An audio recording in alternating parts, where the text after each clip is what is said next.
Stepping off the sleek, self-driving shuttle that had whisked him into the heart of Zyron City, Nathan couldn't help but marvel at the towering, futuristic skyline that stretched into the clouds. Known as the City of Tomorrow, Zyron was a technological wonder, home to innovations that most people could only dream of.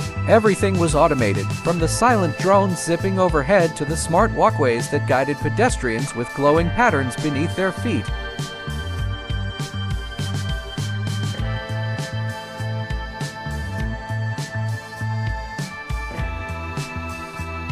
Nathan, a seasoned traveler in his early 30s, had arrived for a tech conference, eager to explore the cutting-edge city. He had always prided himself on being tech-savvy, but Zyron City was unlike anything he had ever experienced. It was as if he had stepped into a futuristic movie, where everything around him was voice-activated or operated by an artificial intelligence that seemed omnipresent.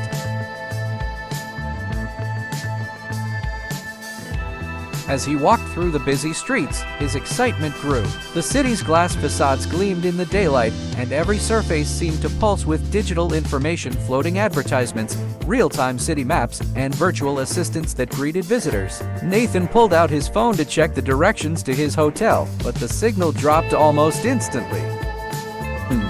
That's odd, he muttered, trying again. But no matter how many times he refreshed the screen, his phone refused to cooperate. Undeterred, Nathan decided to rely on the city's advanced infrastructure. After all, this was a place built on innovation. He spotted a sleek information kiosk nearby and approached it confidently. A glowing, holographic interface greeted him.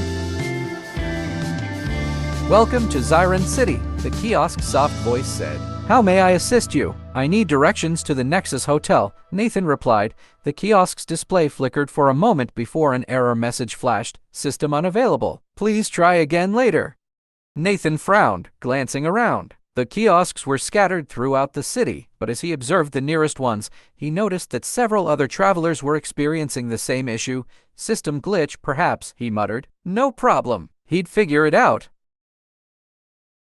But as the minutes passed, Nathan's optimism began to wane. With no signal on his phone and the kiosks out of service, he found himself wandering aimlessly. The city, once awe-inspiring, began to feel overwhelming. The shimmering buildings all looked the same, and without a traditional street layout, it was easy to lose one's sense of direction. He attempted to ask a few passers-by for help, but their responses were either vague or in a language he didn't understand. Everyone seemed immersed in their own digital bubble, communicating with smart devices or using augmented reality visors that projected holographic information only they could see. As Nathan wandered deeper into the city, his anxiety grew. He couldn't tell north from south, and the more he walked, the more disoriented he became. The city's constant barrage of digital cues, glowing signs, and ambient noise began to blur together, making it difficult to think clearly. Eventually, he found himself in a large plaza surrounded by massive, interactive screens displaying advertisements and city updates. Exhausted, Nathan sank onto a nearby bench, feeling a sense of helplessness he hadn't experienced in years. How had this happened? He was in one of the most advanced cities in the world, yet he felt utterly lost.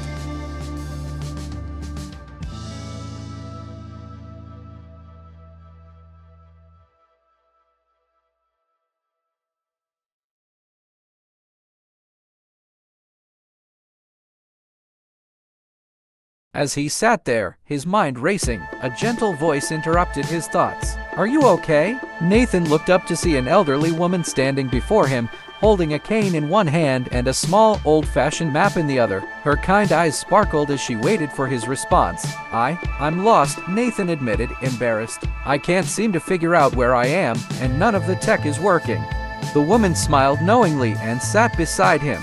Yes, the marvels of technology," she said with a chuckle. "Wonderful when they work, but when they don't, we find ourselves adrift, don't we?" Nathan nodded, feeling slightly foolish. "You're not the first traveler I've seen like this today," she continued. "The city's system occasionally has outages. It's a reminder that even in the most advanced places, technology isn't infallible."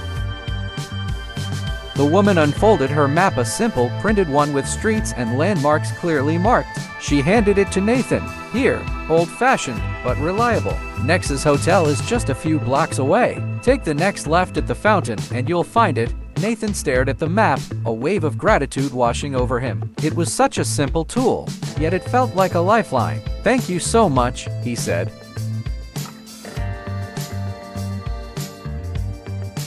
The woman smiled warmly. "Sometimes it's good to remember that not everything needs to be high-tech. You're not lost, you just needed to slow down and look at things differently."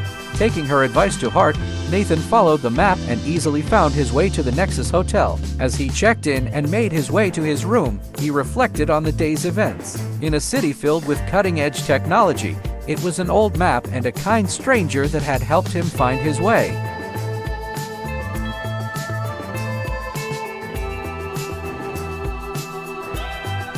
That night, as Nathan prepared for the conference, he realized he had learned something valuable. No matter how advanced the world became, sometimes the simplest solutions were the best. And in the midst of technology, it was human connection and old-school tools that could still make all the difference.